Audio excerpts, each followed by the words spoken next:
Hello, everybody. Everybody have a seat. Have a seat. It is great to be in TechShop, and I am so thankful to all of you for taking the time to hang out with me a little bit. We are here mostly to highlight the incredible work that is not only being done by a lot of people in this room, but the incredible opportunities we have to continue to advance manufacturing all across America. Before we do that with the press here, I just want to make a quick comment on some news of the day that some of you may have heard. We are all aware of the tragedy that happened in Benghazi, where 4 Americans, including our ambassador there, Chris Stevens, was killed in an attack on a consulate office there. I said at the time that my absolute commitment was to make sure that we brought to justice those who had been responsible. And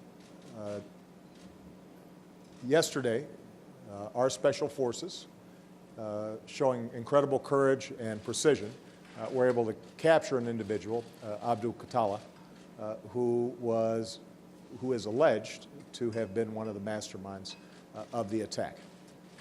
And he is now being transported back to the United States.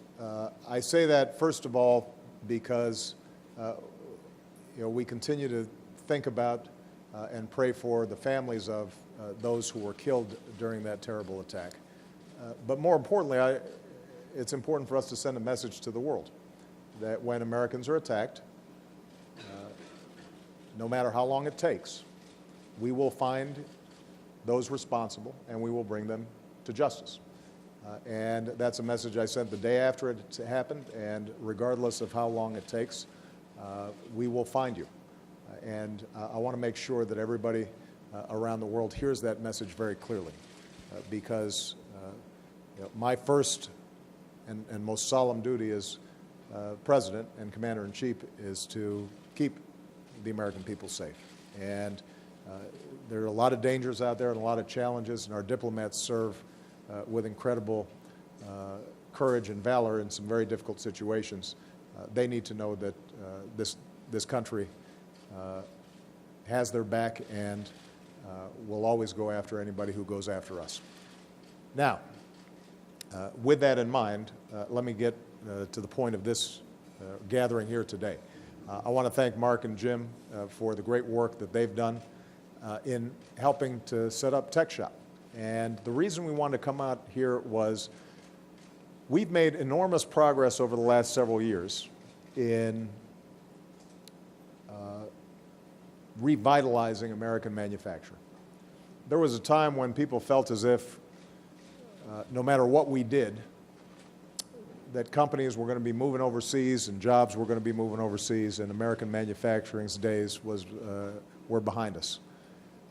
And yet what we've seen over the last several years is American manufacturing come roaring back. We've got, at this point, 620,000 manufacturing jobs that have been created over the last several years, the most since the 1990s. We actually have companies now saying that America is the #1 place to do business again, something that we haven't seen in over 12 years. And companies, instead of outsourcing, are now thinking about insourcing once again. We have seen entrepreneurship in manufacturing expand at the fastest pace that we've seen in 20 years. And so people are starting to realize, #1, America's a great place to do business. #2, manufacturing is critical to the health of our economy overall. When we make stuff in America, then R&D is done here. The jobs in manufacturing typically pay better than jobs in other parts of the economy. There are ripple effects. If you make a product here, that means you're hiring not just engineers, not just guys on the assembly line or gals on the assembly line. You're also getting suppliers and advertisers, and there's just a whole set of positive spin-offs that come out of manufacturing. And part of what's exciting is that traditionally manufacturing was viewed, and we're in a steel town here in Pittsburgh, that manufacturing meant big factories, all kinds of smoke and fire and a lot of heavy capital. But because of advances in technology, part of the opportunity is now to make the tools that are needed for production and prototypes are now democratized. They're in the hands of anybody who's got a good idea. And what we've been trying to do is to encourage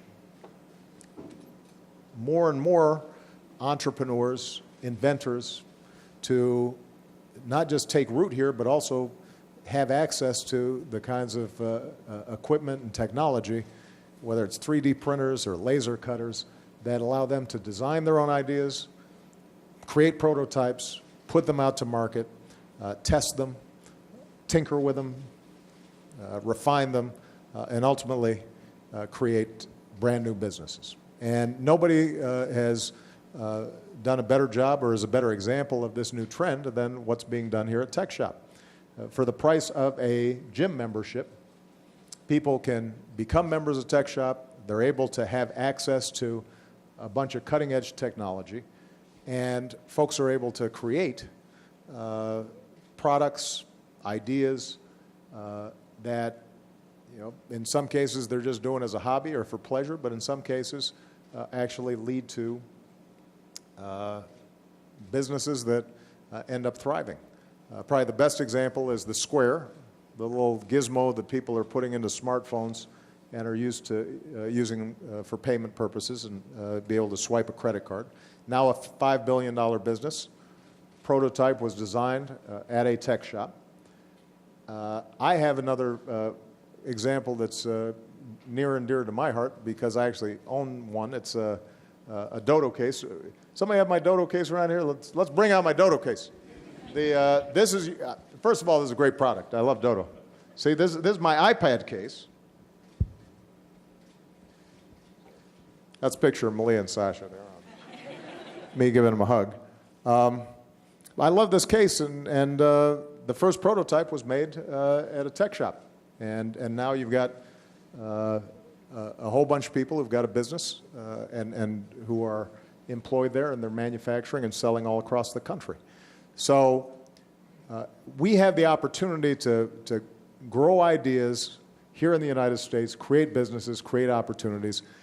And all of this is happening in part because state, local, and federal governments are also taking an interest in how can we promote manufacturing more effectively. And we've got some people here who have done a great job doing that. You've got your own mayor, Bill Peduto, the mayor of Pittsburgh, who's here. We've got County Executive Rich Fitzgerald, who's here as well. And we've got one of your outstanding senators, Bob Casey, who's here as well. All these guys are great champions for what we're trying to do, and a lot of my agenda for economic development in the next couple of years revolves around how do we spur more manufacturing, more homegrown ideas, more research and development. Already we've been able to get 80 cities to commit to working in a public-private partnership to generate more manufacturing efforts in their respective cities. We've created 4 high-tech advanced manufacturing hubs, and we have budgeted to create a whole lot more around the country. And some of it has to do with advanced materials, some of it has to do with 3D printing. The idea is we start building an ecosystem, a network of companies, universities, researchers, entrepreneurs, all of whom start really focusing and becoming experts on a particular facet of industries of the future.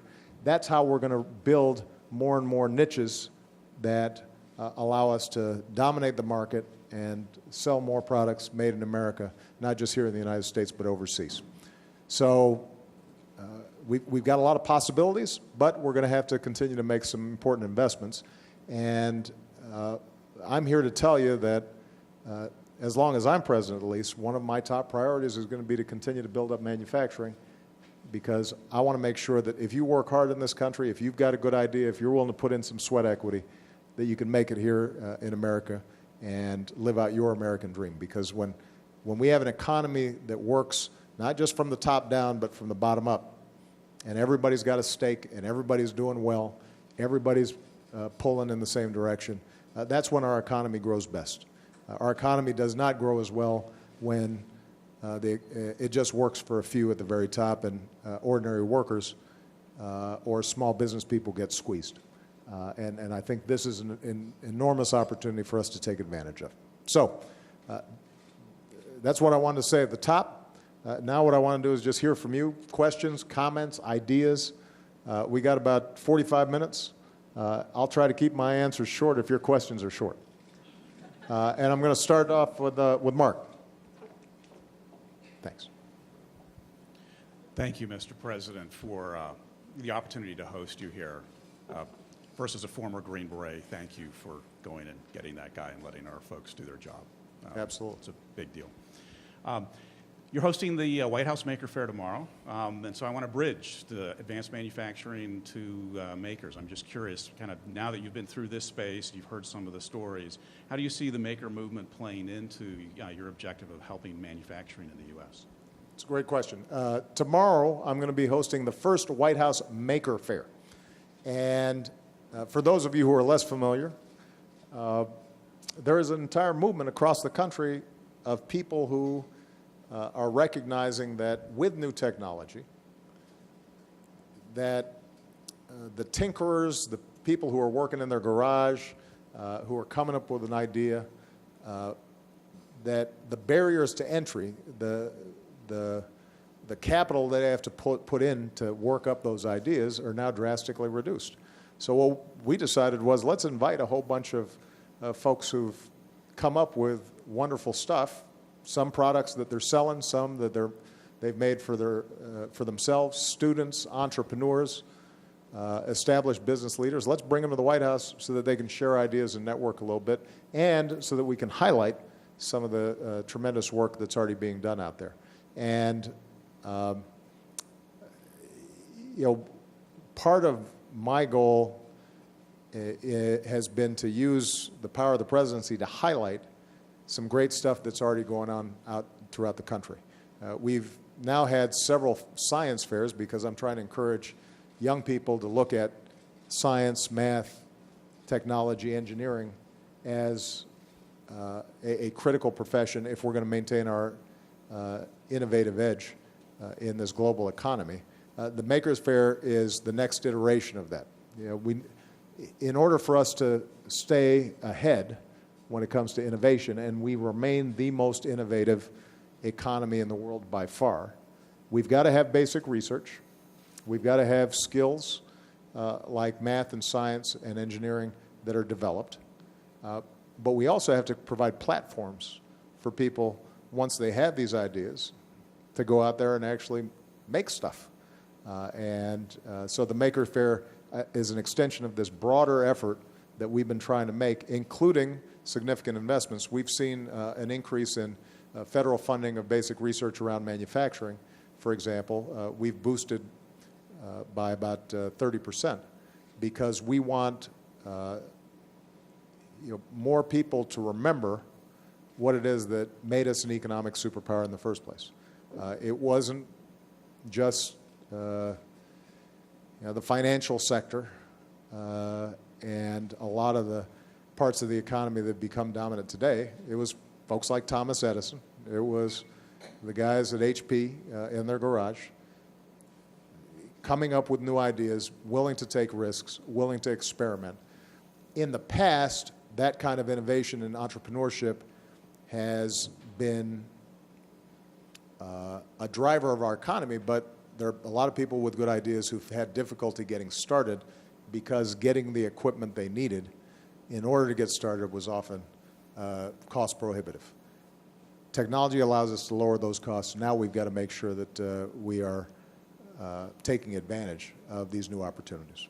So, who else? Don't be shy.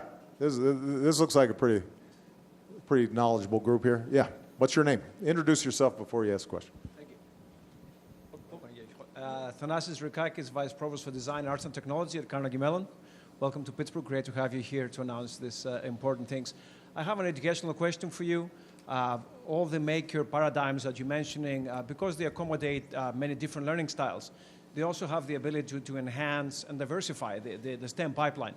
How do you think we can go about increasing the access to learning through making in the K-12 pipeline, and especially in underserved areas? It is a great question, and this is not a plant, but part of what I'm working with Arnie Duncan, our Secretary of Education, on is how do we start reforming and reimagining how the K through 12 process works, but particularly high school. There are basic skills that our kids need. You know, they need to write, they need to read, they need basic numeracy. But too often, what happens in high school is kids are just sitting in a classroom and they're being lectured to. Now, there are great teachers out there, and in some cases, you know, a subject like organic chemistry, you know, you just need to focus, you need to hit the books, and there aren't a lot of shortcuts. But young people have different learning styles.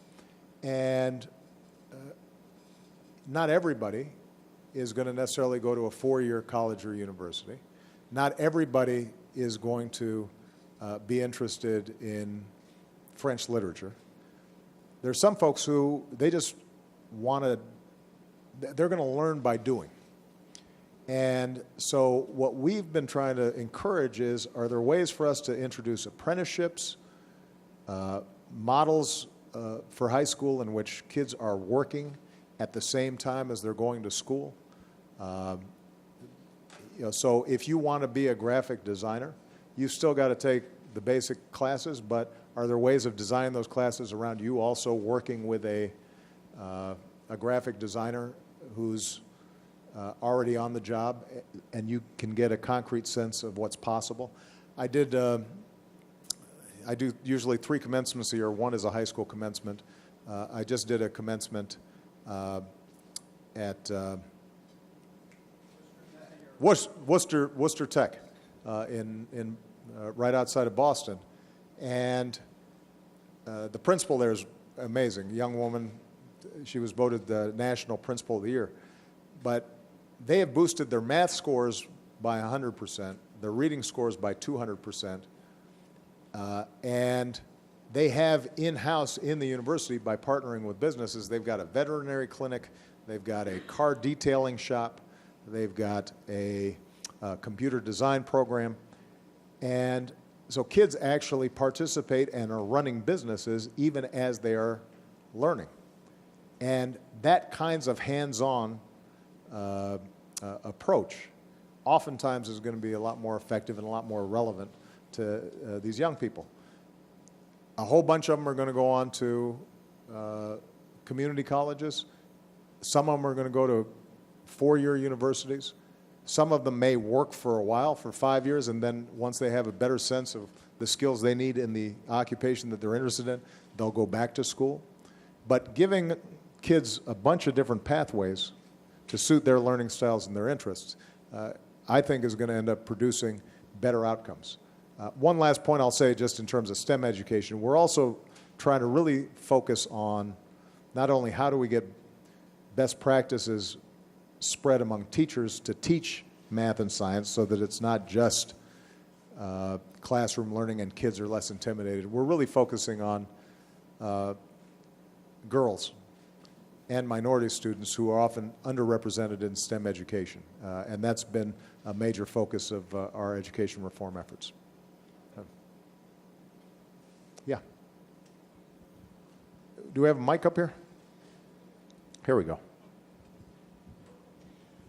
On a similar note, my name is Ashley Cecil. Yeah, good to see you, Ashley. I am a painter, and I print my fabric or my paintings on fabric, and I use the tech shop here to sew that into textile products. And I'm also a new mom. I have an 8-month-old at home, and I'm curious, in your experience, are you finding that entrepreneurs, people that are members of the tech shop across the country, are you finding that this is becoming more conducive for women and for mothers? Because it's very hard for me to juggle childcare, and I find that oftentimes men frequently don't struggle as much as I do with kind of balancing both of that. I'm hoping that it's changing in our favor.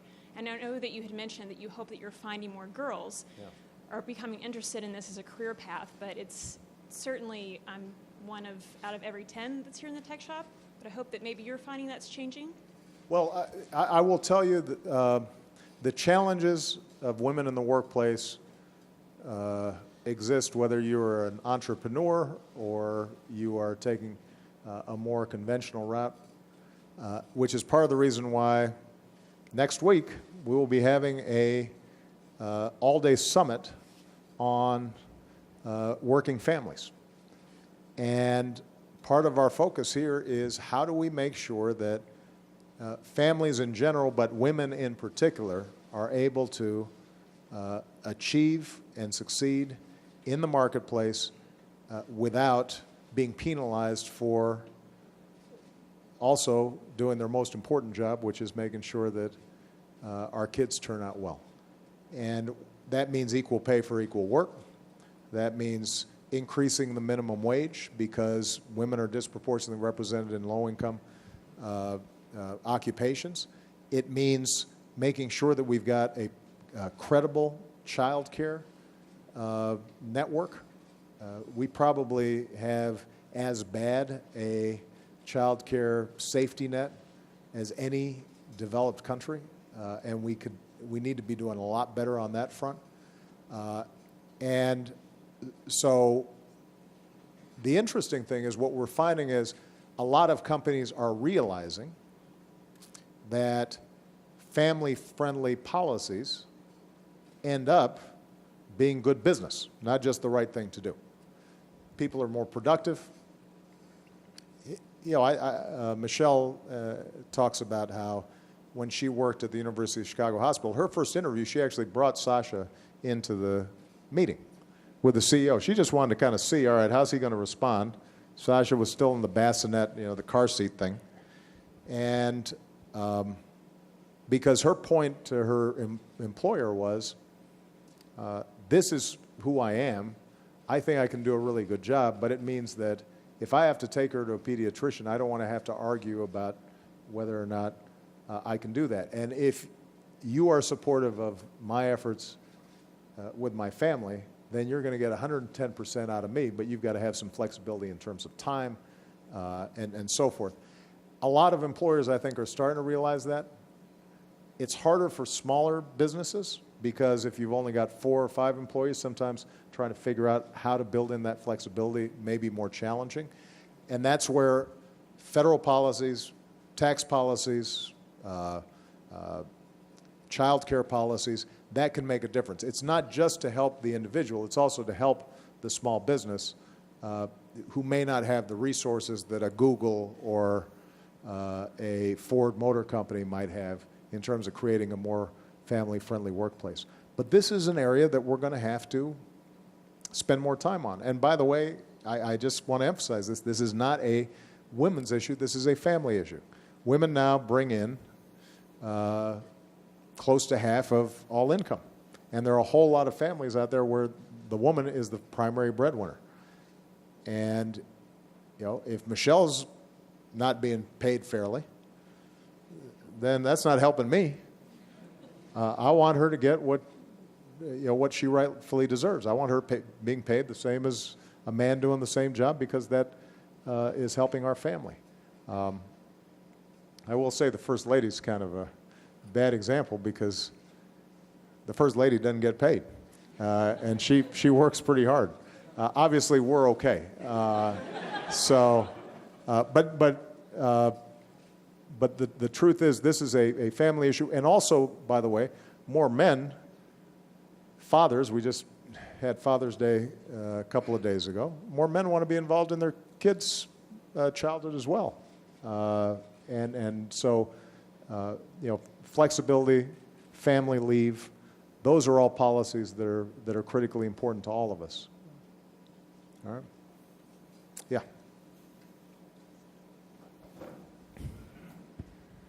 Hi, Mr. President. My name is Jayon Wang. I was a Civil Friends grad in 2009 and a Carnegie Mellon engineer, and now I lead our efforts at LifeShell, a Pittsburgh startup that aims to use smartphone cases to prevent sexual assault. That's excellent. So- And it's good to know that Sidwell graduates are doing something with their life. My kids Absolutely. go to Sidwell, so I want to, Absolutely. that's good to know. So my question surrounds the various efforts of the White House and all the task forces that are being implemented. What can young startups do to aid the White House in its task forces, and also how can we participate in these movements and make sure that our efforts are best utilized? Well, we'd love to find out what you're thinking about in terms of using technology more effectively. Obviously, the issue of sexual assault is something that all of us should be alarmed by. I think you've seen an increase in awareness, some increase in reporting, but it is still way too pervasive. And recently we have been taking on not only sexual assault on college campuses, but also in our military, where I, as Commander-in-Chief, I've said to our top brass, you will be measured in part, your performance in how well you do in changing a culture here in which sexual assault is still way too common. So we've got an ongoing task force. What we'll do is get in contact with you and find out the kind of work that you're doing. I'm assuming if you're talking about smartphones, part of the tool here is the ability for people to alert using a smartphone friends, family, law enforcement quickly if they find themselves in a tough situation. And they can press a button and they don't have to be fumbling around and dialing it. Which I think is a great idea, and let's see if we can highlight it and find out more about it. Okay. I'd love, by the way, my team, if we got my tea somewhere, I got a cup of tea. I know it's out there somewhere. Have somebody bring it up for me. Yes, right there. Hello, Mr. President. I'm Jean Fry. I'm originally from Detroit. I'm living in Pittsburgh, have been here for 30 years, so you obviously know the history of manufacturing and its demise and whatever. And I understand the situation with families and such. I have a little bit of a unique situation. I'm going to be 60 in February, and have been a stay-at-home mom and now going through a divorce. I've been placed in a job through TechShop or through the Makership program, and I'm very grateful for that. I'm just kind of wondering what's going to happen in my life, getting kind of a late start in the workforce again. As far as, am I ever going to be able to retire, things like that. Well, there are a couple questions involved there. First of all, I don't want to sugarcoat it. It is tougher to lose your job when you're in your 50s or early 60s, because employers oftentimes, it may be unspoken, and they may not even be conscious of the bias. Oftentimes they're thinking, let me hire the 20-something or 30-something-year-old. If I'm going to make an investment in them, then they'll be potentially working for a long time.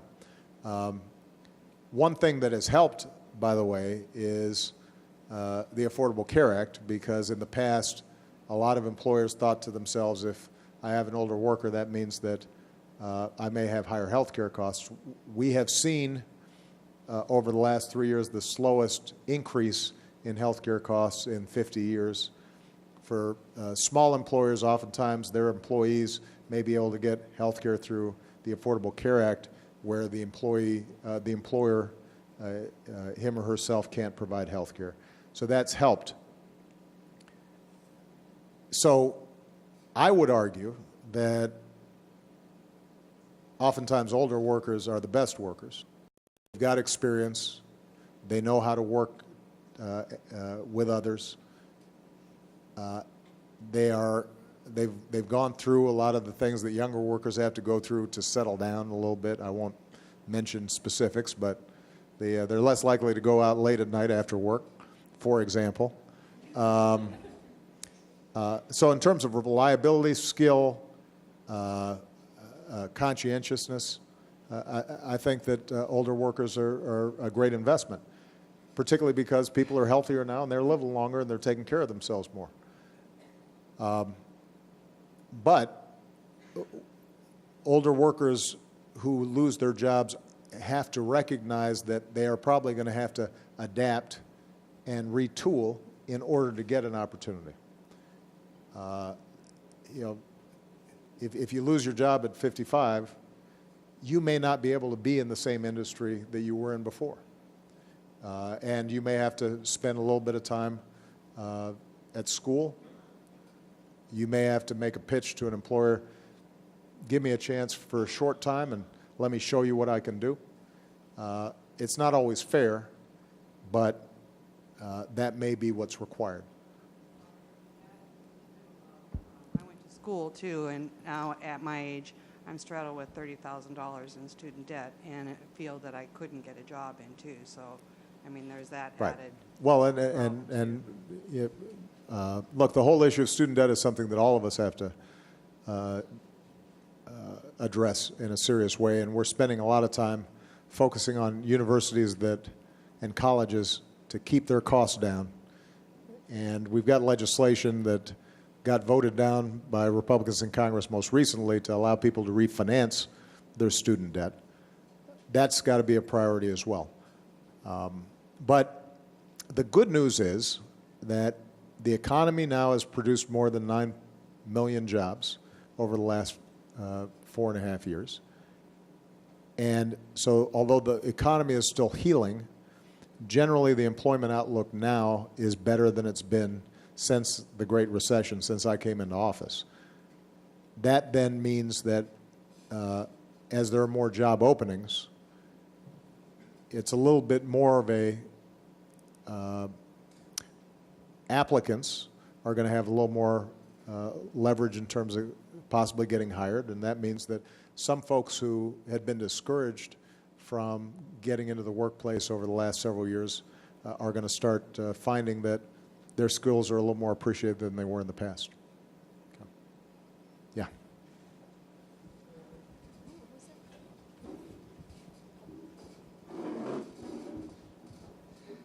Hi, Mr. President. My name is John Naples. I'm a journeyman union sheet metal worker, and I take part at the Makership project here at TechShop, which helps people develop skills to place them in solid middle-class jobs.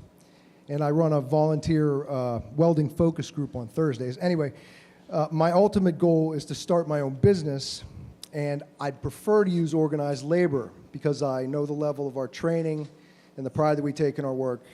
And I want to know how you think becoming a union contractor and using union labor can help an upstart business or an entrepreneur be successful.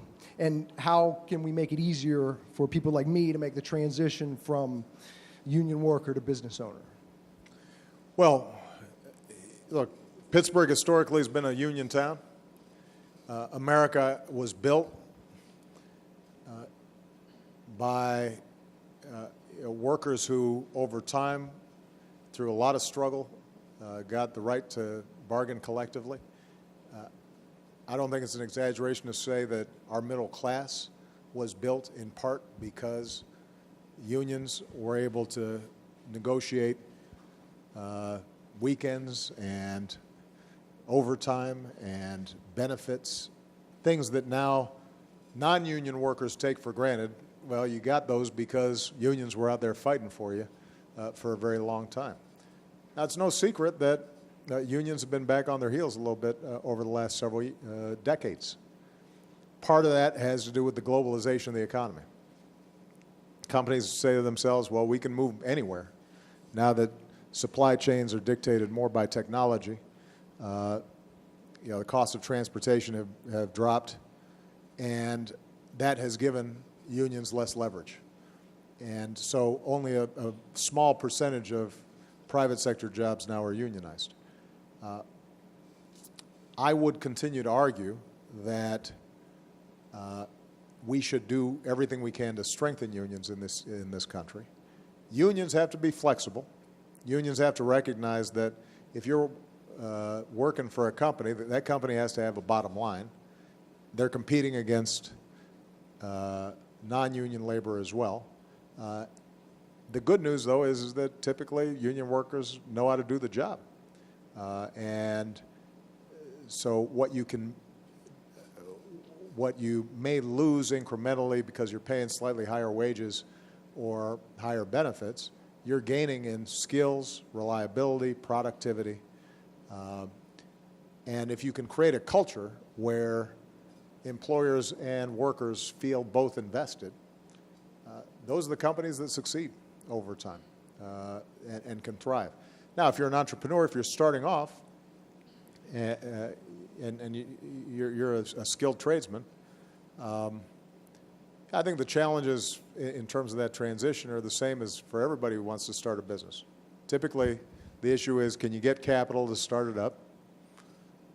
Are you able to market what you do in a way that gets you customers? Are you able to run your business efficiently enough that you actually get in the black at some point? Are you willing to put in a whole lot of extra hours? Because if you're used to getting paid overtime, but you now own the business, it doesn't really matter if you're paying yourself overtime because it's coming out of your pocket anyway. And so, sometimes that transition, I think, is going to be tough. But I don't think the transition is going to be any tougher for somebody coming out of a trade as anybody who's starting a business. It's hard starting a small business, and the majority of small business startups fail. The interesting thing is the United States remains the place where people are most willing to try and start something up and take those risks.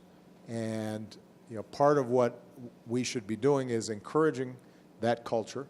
When it comes to small businesses, for example, they were the hardest hit during the recession. What we did was we significantly increased the amount of small business loans that we were willing to give. And we cut down some of the red tape to help people access that financing more quickly. We cut taxes about 18 times for small businesses to incentivize them to hire new workers or invest in new plants and equipment. And I'm constantly looking for ways that we can encourage small business formation. But having said all that, if you're the guy who's actually starting something up, it doesn't matter whether it's a restaurant, you're trying to become a contractor, or you're trying to start a high-tech manufacturing firm. You're going to be putting a lot of hours, and your odds of success are still, going to be challenging. On the other hand, that's what America's all about, taking some risks. Good luck. Yeah. Thank you for taking my question. My name is Gordon Kirkwood, and I'm working out of a tech shop here with a small startup called Whimsy Engineering. I've previously been in graduate school in engineering and not felt the access that we have with places like tech shop here to operate cutting-edge equipment, to cut metal, to cut plastics, to do really sophisticated things, machines that cost hundreds of thousands of dollars. And so personally, I found this to be a great enabler. But I'm thinking about what could facilitate this sort of enabling for people in other cities. And I can only imagine an incredible revival in American manufacturing and invention if more people had access to this sort of cheap, for the cost of a smartphone or a gym membership, to be able to have access to lasers that'll cut, or water jets that'll cut through plate steel and welding and making anything. So in the context of other costs that other cities incur, like roads, for instance, and I understand that, for a mile of highway road, or for city road, it's a couple $100,000 for a mile of city road, according to our guy here, and a highway construction, I understand sometimes is up to $1 million or $2 million for a mile. When you start looking in terms of that cost, I wonder if we can promote this sort of access to take those risks at lower risk to your pocket better by promoting these in more cities and things like that. Well, look,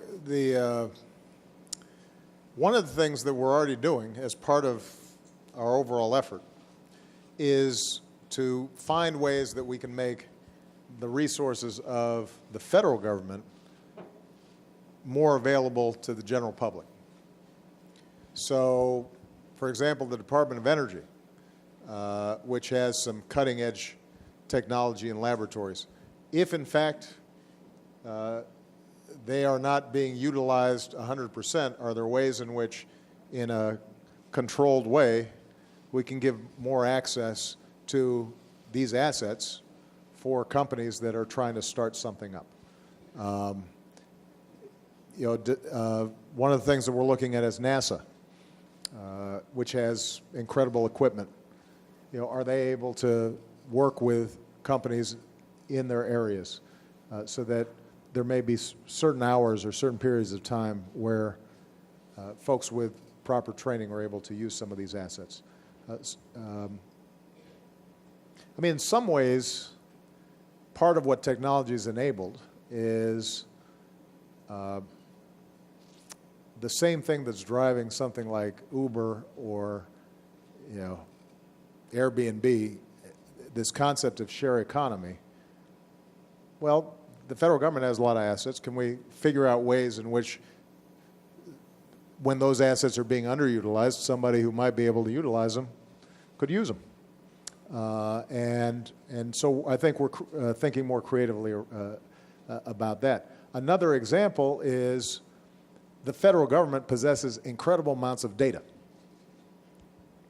And one of the things that we've been doing a lot with the high-tech community is thinking about, with proper restrictions to protect privacy and so forth, are there ways for us to generate some of this big data that then ends up being the platform by which we can come up with applications on a smartphone?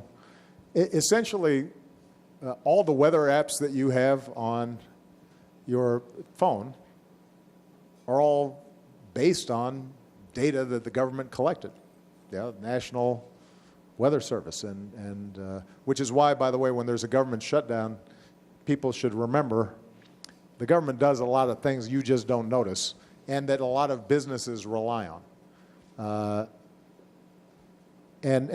But there are a whole host of other bits of data that are embedded.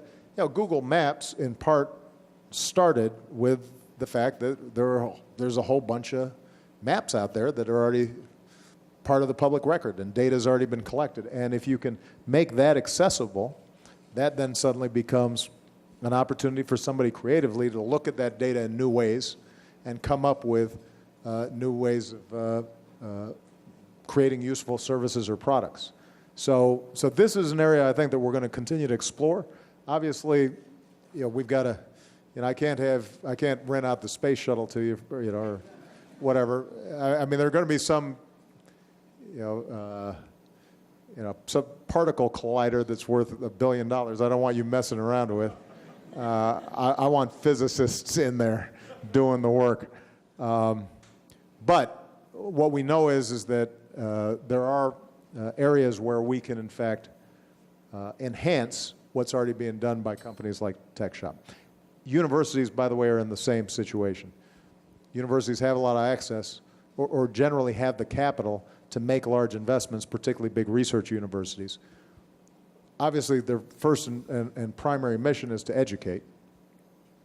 But the more we can encourage partnerships with universities and local businesses, the possibilities of collaboration and economies of scale, the possibilities of us saving money and creating more entrepreneurship opportunities are going to grow.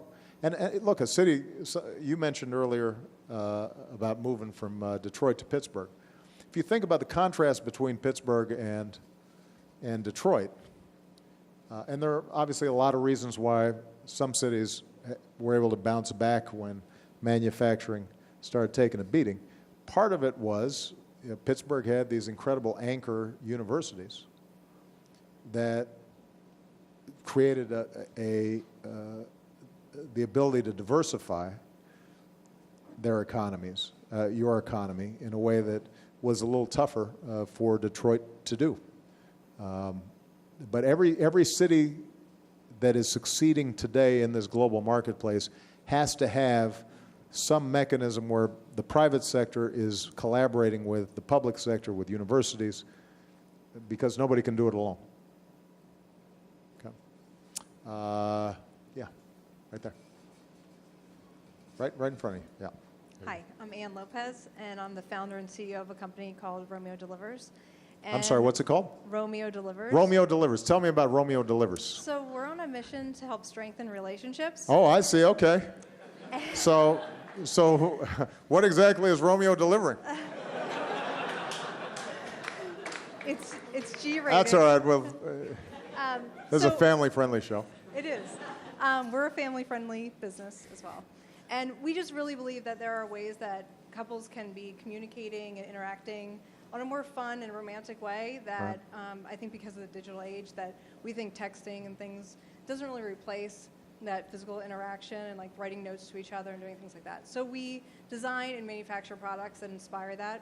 Right. And I would love to ask you for some examples of the things that you found that are important in your relationship and that maybe you do as an example for your kids of that really show that you're caring because you're traveling so much and you're a great example of someone who's busy.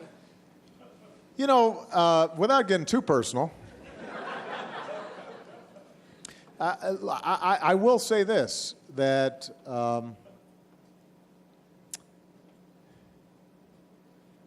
of this is generational, but I do find that Malia and Sasha's generation, they live so much on their phones that it's harder for them to create, maintain keepsakes and objects that show attachment, relationships, et cetera. So I think it's a great idea. Now, to her credit, Malia, for example, wrote me a letter for Father's Day, which obviously was a lot more important to me than if she had just texted a little emoji or whatever those things are. You know, I'm a big believer in our kids making stuff. And, you know, when I think about the gifts that have been most precious to me and the things that I think have been most precious to them, it's something that I did as opposed to something that I bought. So I probably could have used your service. You could have given me some even better ideas. My craftsmanship has not always been excellent, but I do think that, you know, part of what is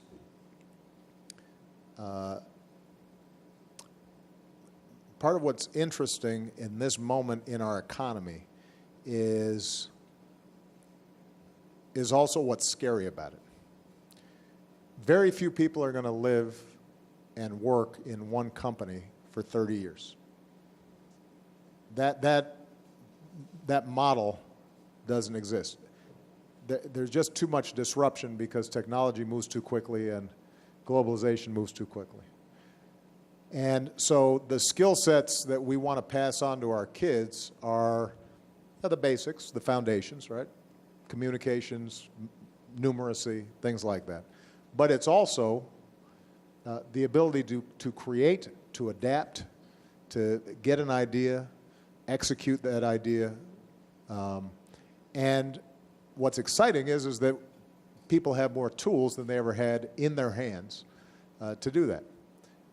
That's true whether it's manufacturing, that's true whether it's managing relationships, that's true whether you want to start a business. So individuals have been empowered. That's an exciting moment because it gives us an opportunity to tap into more creativity than ever before. The flip side of it is that you are going to have to adapt and retool and get new skills and be able to understand new technologies much more rapidly than the previous generation did. And so there's that adaptability that has to be built into everything we do, and we have to be able to pass that on to our kids. So, but I'll look up on your website. I'll see if I can get some new ideas from Michelle. Thanks. Last question? Gentleman right here. Go ahead. afternoon, sir. My name's Larry Lesniak. I have a small family business. We do highly specialized woodworking. We build weaving looms for fiber artists across the U.S. We use TechShop as an extension of our manufacturing capability. And in looking at some of the points that you've made about children being creative and people being able to access these technologies, one of the things we did, when you hear about public-private partnerships, it's normally construed to be a large scale. We donated a 3D printer to our local library, and it has been hugely successful. We'd like to continue that by adding additional technology, small laser, small CNC. But that idea of making it publicly available, we now have one of the smallest libraries in the country that has that type of technology available. And really, this isn't so much a question as a suggestion. That's another means of putting these tools in the hands of the public and, in fact, to people across all age spectrums. We focus very appropriately on formal education up through community colleges and such. But having that just generally available to anybody who wants to take the small training course and then come in and create something that they've designed is a very powerful concept, and we can leverage the local libraries to accomplish that. I think it's a great idea. And look, I'm a big library guy anyway. And I love librarians. So a shout out to all librarians out there. But you're absolutely right that what you're seeing around the country is libraries having to adapt and retool. I still love books, and I still love the feel of turning a page and going into a library. But the truth of the matter is that the amount of space you need for storage in the library has changed. Reading patterns have changed. People are a lot more tech savvy, visual than they used to be. And what that means is that the library is a central repository for information that needs to be adapted to the 21st century. And the idea of using libraries as a center point or as a focal point along with universities, along with public schools, along with certain government agencies where people can access the tools to make things, I think is a great idea. And so hopefully some librarians are out there listening. Generally, the federal government doesn't manage libraries. So this would, you talk to the mayor here, I'll bet he's got some pull maybe with the libraries here in Pittsburgh, but I think it's a wonderful idea. Let me just close by saying this. I want to repeat. Manufacturing is doing better than it's done in any time in the last 20 years. We're seeing more entrepreneurship in manufacturing than we've seen in the last 20 years, more manufacturing startups. Large manufacturers who had moved overseas are starting to bring manufacturing back, in part because our workers are so productive. We remain the largest and most prosperous market in the world, and because of things like energy costs that are a lot lower here in the United States than they are in a lot of other places in the country. So we've got a lot of things going for us. The one thing that's inhibiting us is we are not maximizing government policies that would give an extra boost to manufacturing. You were mentioning roads earlier. We've got $2 trillion worth of deferred maintenance, roads, bridges, water systems, a smart grid that can transmit energy more efficiently, an air traffic control system that could cut airline emissions by 30%, their fuel costs by 30%, which would actually potentially lower airline ticket prices and reduce delays. All of that would be a huge boost to manufacturing, and those jobs can't be exported because they got to be, by definition, if you're rebuilding infrastructure, it's got to be done here. The fact that Congress has not been willing to take me up so far on my proposal to aggressively fund infrastructure right now makes no sense. We would reduce our unemployment rate, put hard hats back to work right now, and the spin-offs would be enormous. We know that if we changed our tax code so that instead of giving tax loopholes to things that aren't producing economic value and instead are incentivizing and reducing the tax burden on small startups and folks who are doing manufacturing, that would give a boost to our economy right now. So there are just certain steps that we can be taking to accelerate the great work that's already being done around the country, building off what the private sector does, but leveraging it, investing more in research and development. That always has big payoffs. Making sure that we're investing in our community colleges so that our workers are trained for the jobs that are actually created. You know, this is a challenging and competitive time, but as I told you before, if you ask companies where's the best place to do business, they say the United States of America. That's where we want to invest in. That's the first time they've said that in over a decade. People think we got the best cards, but we got to use them. And that requires Congress breaking out of this mentality that says if I propose it, they're opposed to it. I'm talking obviously about the Republicans. And we're not going to agree on everything, but we can agree on some basic steps that historically weren't partisan. Infrastructure didn't used to be partisan. You know, Eisenhower worked with the Democrats to build an interstate highway system. Research and development didn't used to be partisan.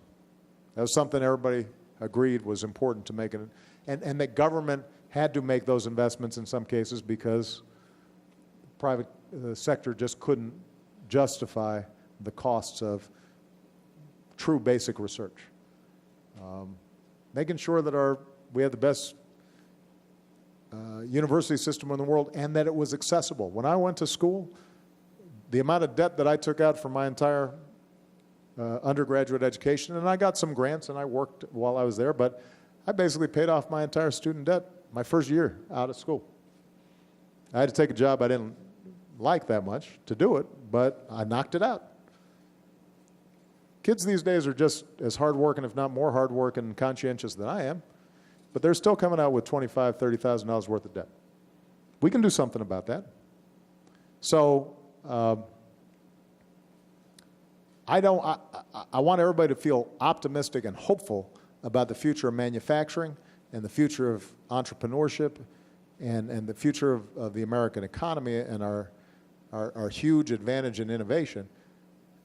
But I want also everybody to be paying attention to the debates that are taking place in Washington, and don't just take for granted that somehow gridlock's inevitable or that we don't have good policies that we could be pursuing right now. We do.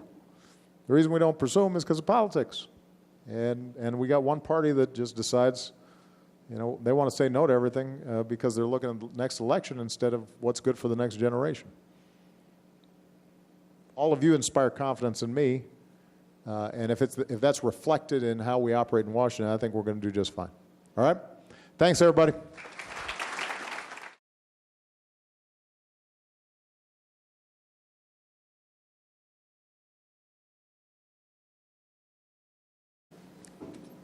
More and more entrepreneurs, inventors, to not just take root here, but also have access to the kinds of equipment and technology, whether it's 3D printers or laser cutters, that allow them to design their own ideas, create prototypes, put them out to market, test them, tinker with them, refine them, and ultimately create brand new businesses. And nobody has done a better job or is a better example of this new trend than what's being done here at TechShop.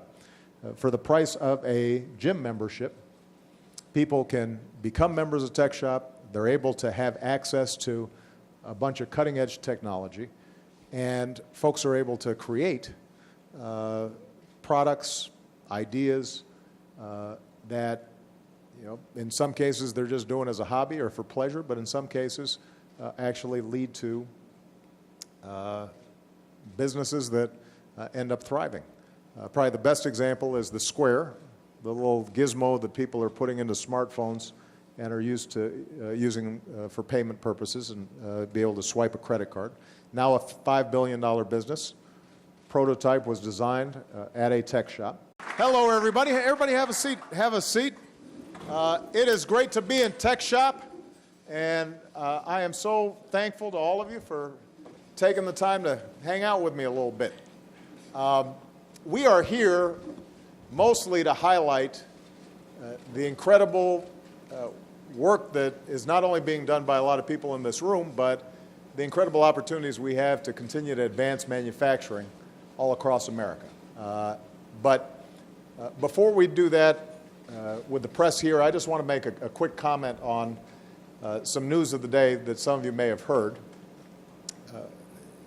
We are all aware of the tragedy that happened in Benghazi, where 4 Americans, including our ambassador there, Chris Stevens, was killed in an attack on a consulate office there.